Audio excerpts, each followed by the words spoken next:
My name is John Passfield. I'm going to read from my novel, John Passfield, Saturday Morning. The title of this reading will be Saturday Morning, Video 4, Folktale Imagery 2. Here's the cover of the novel, John Passfield, Saturday Morning, a novel by John Passfield. The first John Passfield is the main character, a 21-year-old garbage collector in the summer of 1967. The second John Passfield, of course, me, the older man who is the author. That's my wife-to-be and I in the summer of 1967, the date at which the action of the novel takes place. And that's a 1960 Austin Healey Sprite. More about that in the novel, but I won't be reading about that card today. Here's the summary from the back cover, an attempt to gather all the threads that are going to be dealt with, explored in the novel. A 21-year-old would-be writer, John Passfield, spends his last few months as a garbage collector on the streets of his hometown, St. Thomas, Ontario, Canada, in the summer of Canada's centennial year, 1967. As he works, he compares the imagery of his life so far and of his upcoming marriage and pending career as a high school teacher to the imagery of the great books that he's reading, all while in pursuit of building the perfect load of garbage. So what do the great books have to do with my life, with actual life? Is one of the topics of exploration. I have made it my task as a novel writer to create a novel form which gets as close as I can in an ink and paper format to the way in which we think our way through our lives. In this reading, I'm going to isolate a level of thought in the mind of the main character, my 21-year-old self, in which the life experiences so far are patterned as folk tales. A folk tale often starts like this. There was a boy who was born to be, and then goes on from there. An imaginary folk tale is a projection by the main character into the unknown future to the point where a folk tale of his life will be written. Excuse me. The question for the main character of this novel is, what will the future folk tale of my life say? Now, in an earlier video, video 3, I read about 3 sort of fantasy folk tales. A young boy who was born to be a hockey star. There was a young boy who was born to be an actor. There was a boy who was born to be a writer. And in those videos, I talked about like borrowing imagery from other people's lives about which we don't know a lot. So it's almost imaginary imagery. It gets pretty thin in terms of reality. In this video, I'm going to read 2 other folktale fantasies in the mind of this 21-year-old, myself at 21, as he works in the back of a garbage truck emptying garbage pails, that are a little more realistic because they're based on things he really does know in detail. And the first is the fantasy of becoming a lifelong garbage man. So we'll look at page 6 here to start. And the first line is, if I can find it here. There was a boy who was born to be a garbage man. So what if your life plays out that way and you look back or others look back and say, well, here's the story of his life. There was a boy who was born to be a garbage man. Well, here's the second installment. We're skipping from page 6 to page 15. So we're leaving out about 50 images, a whole chapter of images that would comment on this. Other images from his past, his present, and his potential future, because images do comment on images. They modify the import of images. Here's the second installment. Actually, he hadn't thought about a full-time career as a garbage man till the time that Frank had spoken. On the last day of the summer, they were driving down to the dump with the final load of garbage. And what Frank had said had startled him, as he hadn't thought about it before. Frank looked over at him as he pumped the clutch and shifted the gears. Too bad, John, that you're going to have to go back to school. Well, that's installment 2. Let's look at installment 3, page 25, again, skipping 10 pages of imagery that would love to comment on this if I would let them. They do in the novel. They're just not going to in this reading. He hadn't answered Frank. He was actually quite surprised, but he fantasized an answer as they drove between the gates and made their way down the lane of the garbage dump. Actually, Frank, I've been speaking to the boss. A frank talk, man to man, over brandy and cigars. He seems to see a brilliant future for me as things currently stand. So I'm going to stay on and make the garbage my whole career. Well, there's a fantasy for you. Let's go on to page 33.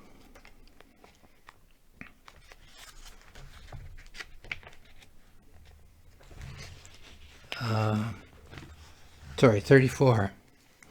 And so he imagined himself as having a full-time career as a garbage man. What it would be like to make the garbage his full-time career. Up until now, he'd only worked at collecting garbage in the summer. He only did it because it paid better than most other jobs. But as time went on, he would come, no doubt, to see it as a craft. That was 34. We now go to 43.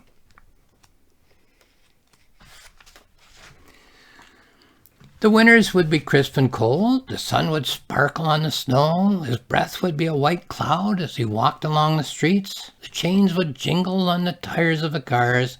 He was thankful that he was getting to spend his days out of doors. So, pretty good future life perhaps. Let's go to 51 and see how this future fantasy plays out. And of course, there were people who would get to work with year-round. There was Herm, who lived alone in a room in the park house and seemed to spend his evenings nursing a beer. And there was Bumps, who'd spent too many years as an amateur boxer and had to hang on to the sides of the truck like a fisherman in a storm as it crept along the curb because he couldn't keep his balance anymore. And there was Fivey, who'd lost his arm in a terrible accident and always called out to anyone he knew in town, and he knew everyone. Hey, Stumpy, or hey, Lumpy, or hey, Dumpy. Wouldn't that tall, cool one go good right about now? So these are people he's worked with, so he kind of knows what it would be like to spend his life working with them in future. From 51, we go to 61. Herm always told the same two jokes. Whenever he saw a dog, he would say, "Hey, Bud." Herm always addressed everyone as Bud. "That there's a blacksmith dog. Give him a kick in the ass and he'll make a bolt for the door." And whenever Herm saw an old mattress or an old rusty bed spring or a bedstead that someone didn't want anymore, Herm would say as he handed it up to the back of the truck, "Hey, Bud, take up thy bed and walk." So how many years of the same two jokes would you have to spend if your life was that of a garbage man? Page 70. But on the other hand, it hadn't always been so easy being a garbage man. There was the time he'd been told to take the little truck to the welders. So he'd gone into the truck garage and backed her out and turned the steering wheel a little too sharply. There was a loud crack, crack, crack, crack, crack, as the front bumper told him molding off the door frame of the truck garage. And all the men were on lunch hour, just about to go back to work, and they all looked at him as he climbed out of the truck and stood there. And he looked at the shattered garage door molding as the boss said, "No, John, I meant the little truck, the one over there." So it's a known lifestyle, but it has its drawbacks, eh? What if you get embarrassed in front of the whole crew of garbage men? We then go on to, let's see, that was 70. We go on to 79. No, it wasn't easy being a garbage man. There was a time when they ended up with two open trucks at the end of the route. They decided to back one truck up to the back of the other one and combine the two small loads of garbage. So only one truck would have to be emptied at the dump. And as Bud was backing the one truck up and he was waving Bud back towards the open back of the other truck, he panicked as he realized that the two trucks were going to clang together. And he'd stuck his gloved hand between the backs of the two trucks to cushion the blow. And it didn't hurt his hand, but now his hand was stuck between the two backs of the trucks. So he had to call out to Bud, "Hey, Bud, move ahead a little bit," so he could extricate his hand and get it free again. Well, you make some pretty dumb decisions sometimes in the spur of the moment. Two trucks are going to bang together. What a loud noise that'll be. You stick your gloved hand between the two trucks? Could have lost his hand. So life can be very serious, eh? Not every profession is going to be an easy one to live through, to survive.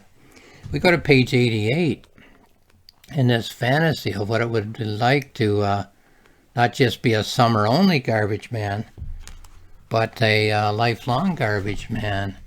No, it wasn't all that easy being a garbage man at all. He'd been asked if he'd like to earn more money by going out to bring in hay after the garbage was all collected one day. Excuse me. 4 more hours on top of the 8 that he'd already worked in the hot sun. And he'd wiped his brow and stopped to sit on a bale of hay to catch his breath for a moment while waiting for the truck to pull up beside him so he could throw on another bale of hay. And the boss's son had leaned out of the cab of the truck and said, "If you don't want to work, why don't you just go home?"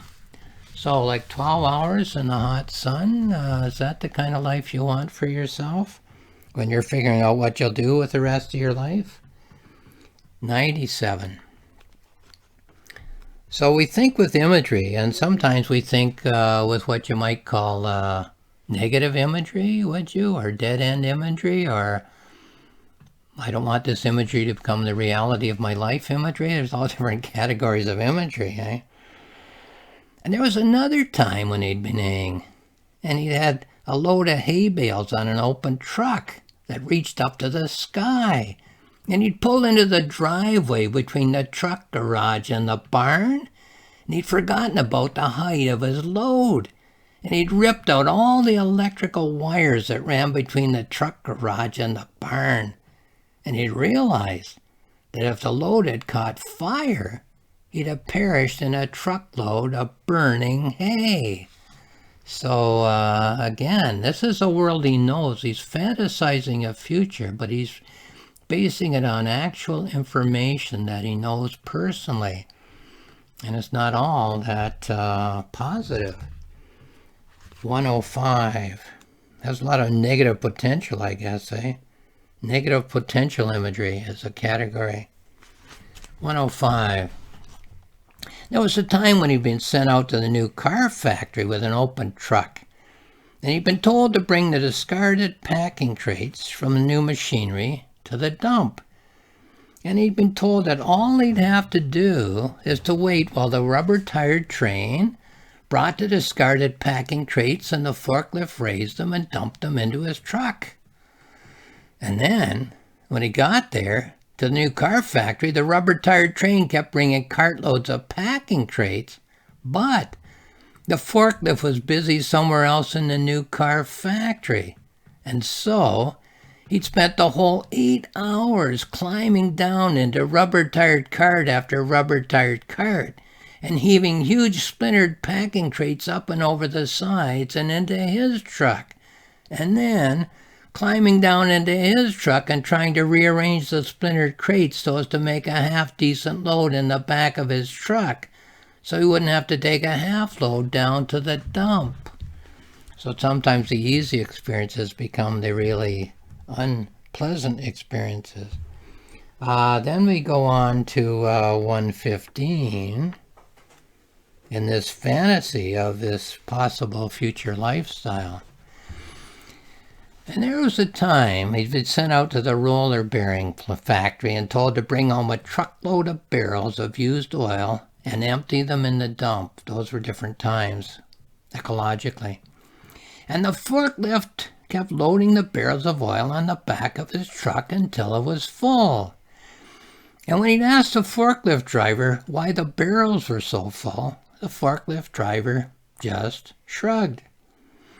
And when he asked whether they were going to put lids on the barrels of used oil, the forklift driver just shrugged.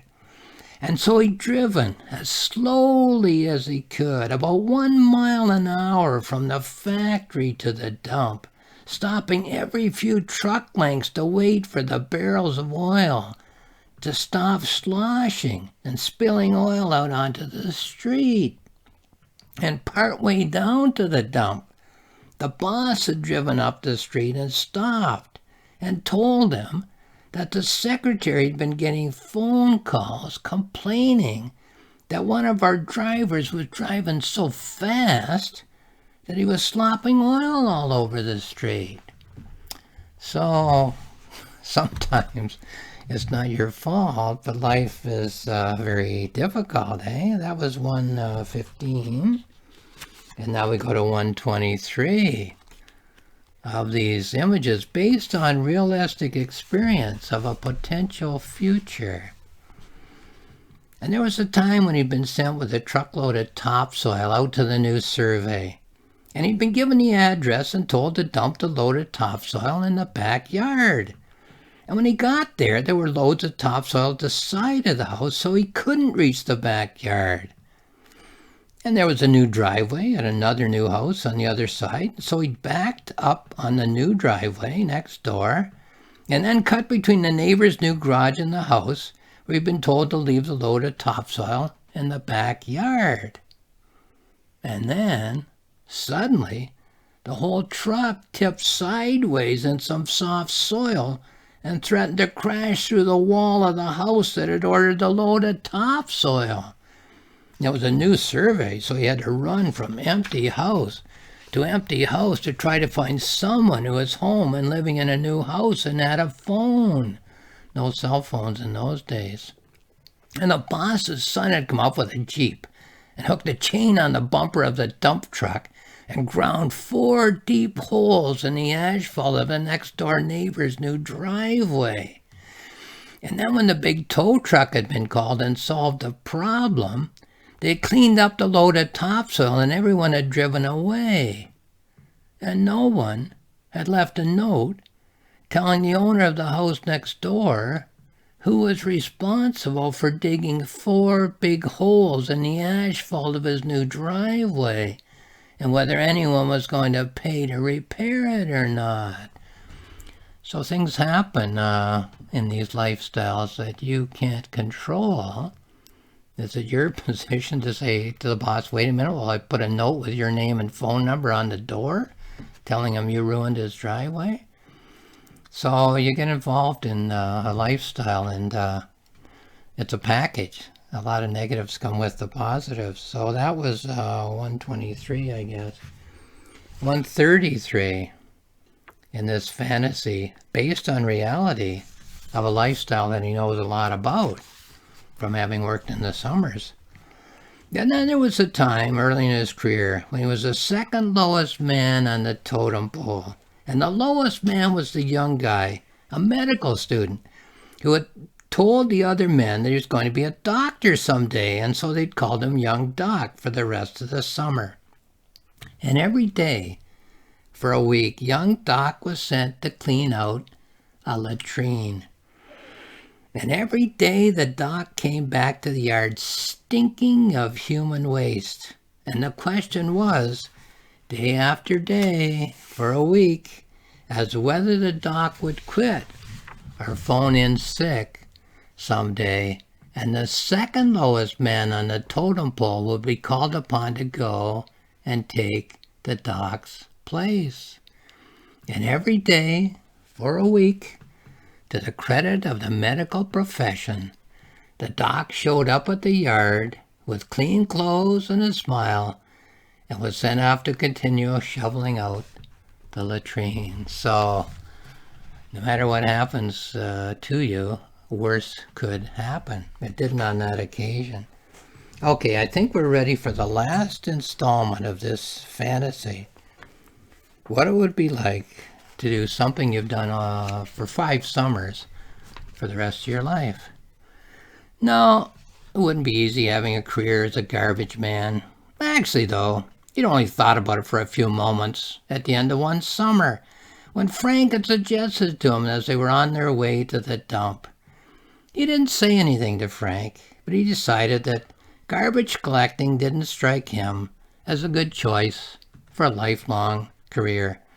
Oh, it had its rewards, all right. There was plenty of times when he felt the satisfaction that came to him at the end of a job well done. But it was just as well that he was going to go back to school. After all, he'd already paid his tuition. He was well on his way to earning his BA. And then he was going to look for a job that would match his education and his talents. So, no, he didn't think he'd make the garbage his lifelong career. So it doesn't look like the folk tale of his life when he's an older man will start out with the line, "There was a boy who was born to be." So then the main character of this novel, John Passfield, 21 years old, university graduate at this point, going to be a high school teacher in the fall, but still a summer garbage man, as he's emptying garbage cans in the back of the truck, is fantasizing about his future life. And he thinks of these fantasies in the form of folk tales. It was a boy who was born to be a hockey star. Well, it doesn't look like that's going to happen. It was a boy who was born to be an actor. No, that doesn't seem to fit his personality and his attributes. It was a boy who was born to be a writer. Well, maybe, but like he has no idea what to write about. How about something more realistic then? Something he knows more about? Well, the boy was born to be a garbage man. Well, no, that's not something he wants to do. Well, how about a fantasy then, a folktale, which is really based on sort of the core of what he is right now. It'll be brief because there hasn't been that much of a life, 21 years, but still. It would start out, there was a boy who was born on Oak Street. Okay, no matter what happens to him, that will be how the folk tale of his life will start. There was a boy who was born on Oak Street. Let's go to page 15, leaving out a whole chapter, 50 images, which would comment on this. He had a mother and a father, an older brother, and an older sister. Okay, the folk tale of his life. Page 24. He grew up and went to Homedale Public School. Okay. 33. He played hockey in winter and baseball in the summer. Fine so far. 42.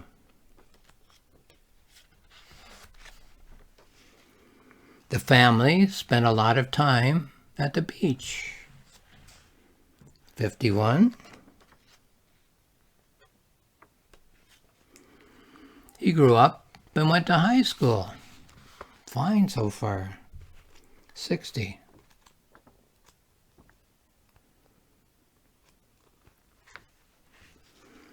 He wasn't very good at math or science, so the future folktale narrows down, eh? Doesn't look like he's going to be a great, mathematician or physicist. He wasn't very good at math or science. That was 60. Now we go to 69. He told the family doctor he was interested in words. So the family doctor asked the little boy, what are you going to be when you grow up? The classic question. And the little boy says, well, I'm interested in words. Well, that doesn't make a lot of sense to the family doctor. And to the little boy, it's not really clear what that means either. What kind of future is that going to be if all you know is that you're interested in words? 78.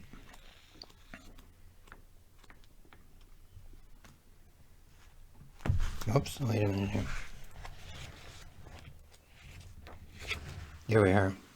He wrote a humorous essay for his high school English teacher. Maybe this is the beginning of the future career of this person on whom this folk tale will later be based. Then we go to 86. The teacher said that he should send it to the Reader's Digest. Well, the writing career moves along. Then we go to 96.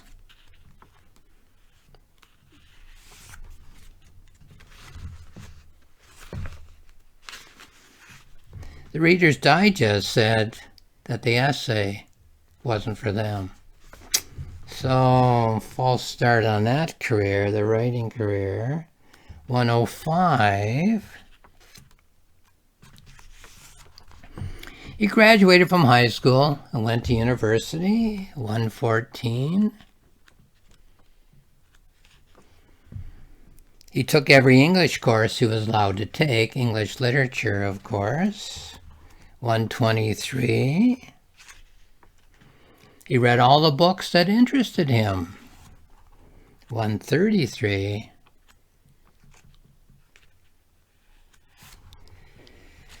Biography and the poetic drama were his interests, so that's narrowing things down in terms of a career path. And then 140. If I can find it here. He wanted to be a writer, but he didn't know what to write. So that's really the bare bones of his future folktale in looking back after he's lived his life. But it stalls at age 21. He wanted to be a writer, but he didn't know what to write. So life isn't over at 21. Mine certainly wasn't, but that's me at 21 years old, wondering what my future life is going to be. Having interests, but wondering where they lead. You know, there has to be kind of a practical lifestyle that you lead to go along with your interests. Otherwise, your interests are just hobbies, really.